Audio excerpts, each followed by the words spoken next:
તો ડ્રગ્સ બાદ આગળ વાત કરીએ દારૂ ભરેલા ટેન્કર ઝડપાયાની તો ભાવનગરમાં દારૂ ભરેલ ટેન્કરને ઝડપી પાડવામાં આવ્યો છે। ઉમરાળા બસ સ્ટેશન પાસે એલસીબી દ્વારા કાર્યવાહી હાથ ધરવામાં આવી છે।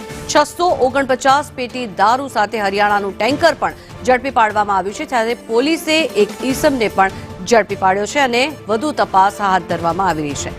ભાવનગરના ઉમરાળા શહેરમાંથી પસાર થતા વિદેશી દારૂ ભરેલ ટેન્કરને ઝડપીને લોકલ ક્રાઇમ બ્રાન્ચે સફળતા પ્રાપ્ત કરી છે।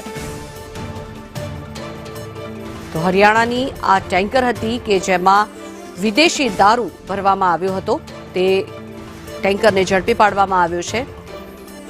મહત્વનું છે કે ઉમરાળા બસ સ્ટેશન પાસે એલસીબી દ્વારા કાર્યવાહી હાથ ધરવામાં આવી હતી, જે વોચ ગોઠવવામાં આવી હતી ત્યારે વાહનના ચેકિંગ દરમિયાન આ સમગ્ર મામલો સામે આવ્યો છે, જેમાં દારૂ ભરેલા ટેન્કર સાથે એક શખ્સની પણ ધરપકડ કરવામાં આવી છે, જેની સામે કાયદેસરની કાર્યવાહી હાથ ધરવામાં આવશે।